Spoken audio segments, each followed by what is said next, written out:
Assalamualaikum warahmatullahi wabarakatuh. Di sini saya akan menjelaskan proyek dari kelompok 8 tentang perkembangan moral peserta didik. Pengertian moral. Moral berasal dari kata Latin mores yang berarti tata cara, kebiasaan, dan adat. Perilaku moral berarti perilaku yang sesuai dengan kode moral kelompok sosial. Perilaku moral dikendalikan konsep-konsep moral. Perilaku amoral atau non-moral adalah perilaku yang tidak sesuai dengan harapan sosial yang disebabkan oleh ketidakacuhan terhadap harapan sosial atau pelanggaran secara tidak sengaja terhadap standar kelompok.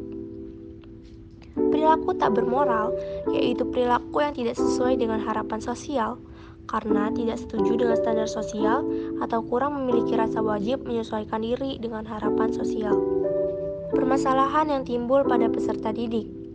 Masalah adalah suatu hal yang selalu melekat dalam sebuah kehidupan, dan permasalahan itu akan semakin memuncak ketika mereka menginjak usia yang transisi, yang itu pada fase remaja, karena banyak perubahan yang terjadi pada masa itu.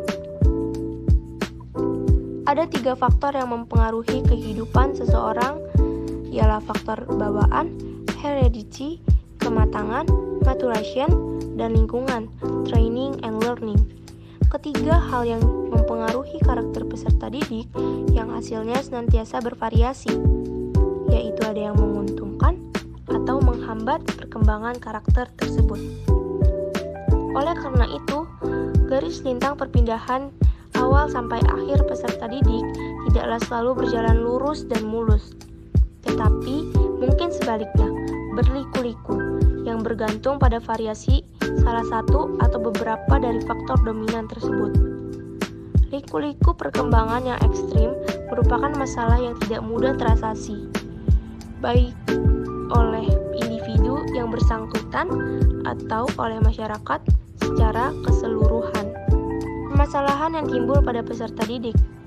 Gunarsa, 1989, merangkum beberapa karakteristik peserta didik yang dapat menimbulkan berbagai masalah pada diri peserta didik, yaitu 1. Kecanggungan dalam pergaulan dan kekakuan dalam gerakan karena telah ada perubahan fisik yang mencolok. 2. Ketidakstabilan emosi sehingga sering bentrok dengan sesama teman. 3. Adanya perasaan hampa akibat perubahan pandangan dan petunjuk hidup. 4. Adanya sikap menantang orang tua karena telah memiliki pola pikir sendiri. 5. Pertentangan di dalam dirinya sering menjadi pangkal penyebab pertentangan dengan orang tua. Karena hal ini tidak adanya keselarasan antara keinginan dengan bakat khusus. 6.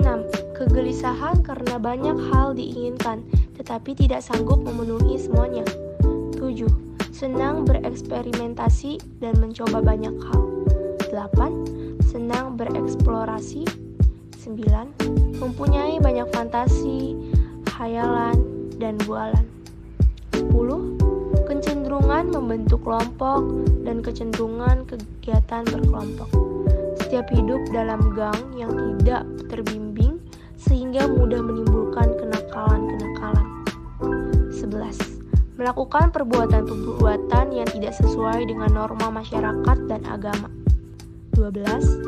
Penyesuaian yang sulit terhadap sosial. 13. Ada kecenderungan untuk mandiri tapi belum bisa mengatur sendiri. 14. Keinginan yang tidak sesuai dengan perekonomian keluarga. Selanjutnya yaitu berdasarkan tinjauan teori. Berdasarkan tinjauan teori perkembangan peserta didik, khususnya seusia remaja adalah masa saat terjadinya perubahan-perubahan yang cepat, termasuk perubahan yang sangat fundamental pada karakter, emosi, sosial, perilaku, dan masa depan.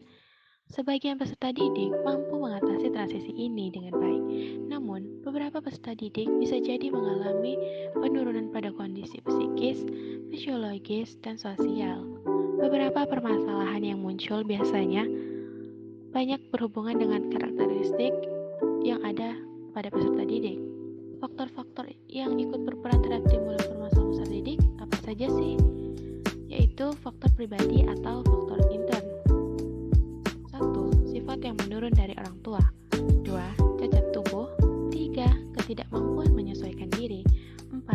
Kurang bisa menyampaikan gagasan kepada orang lain. 5. Rendahnya kapasitas intelektual. Nah, selain ada faktor intern, di sini juga ada faktor lingkungan atau faktor ekstern. Apa saja? Yaitu 1. Malnutrisi atau kekurangan gizi. 2. Kemiskinan di kota-kota besar. 3. Gangguan lingkungan, yaitu polusi, bencana alam, kecelakaan lalu lintas. 4. Migrasi atau urbanisasi atau pengungsi karena perang. 5. Faktor sekolah.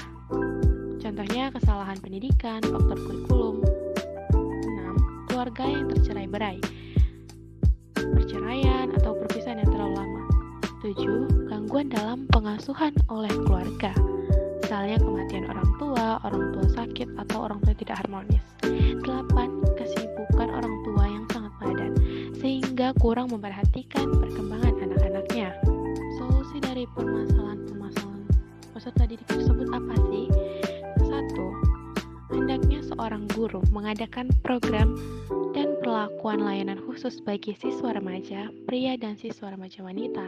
Misalnya, dalam pelajaran anatomi, fisiologi, dan pendidikan olahraga. Yang diberikan pula oleh para guru yang dapat menyelenggarakan penjelasannya dengan penuh dignity.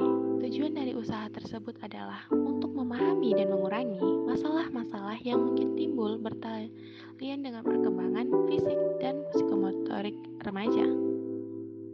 2. Memperhitungkan segala aspek selengkap mungkin dengan data atau informasi secermat mungkin yang menyangkut kemampuan dasar intelektual atau IQ, bakat khusus atau aptitudes, di samping aspirasi atau keinginan orang tuanya dan siswa yang bersangkutan, terutama pada masa penjurusan atau pemilihan dan penentuan program studi. Upaya tersebut bertujuan untuk memahami dan mengurangi masalah-masalah yang mungkin timbul berkaitan dengan perkembangan bahasa dan perilaku kognitif. 3. Seharusnya seorang guru bisa mengaktifkan dan mengaitkan hubungan rumah dengan sekolah atau parent-teacher association untuk saling mendekatkan dan menyelaraskan sistem nilai yang dikembangkan dan cara pendekatan terhadap siswa remaja, serta sikap dan tindakan perlakuan layanan yang diberikan dalam pembinaannya. Tujuannya adalah untuk memahami dan mengurangi masalah-masalah yang mungkin timbul berkaitan dengan perkembangan perilaku sosial, moral, dan kesadaran hidup atau penghayatan keagamaan. 4. Seorang guru atau pendidik untuk memahami dan mengurangi masalah-masalah yang mungkin timbul berkaitan dengan perkembangan fungsi-fungsi kognitif, afektif, dan kepribadiannya. Sekian penjelasan dari kelompok 8 yang beranggotakan Raisya Daulay dan Rini Padilla tentang perkembangan moral peserta didik. Terima kasih. Assalamualaikum warahmatullahi wabarakatuh.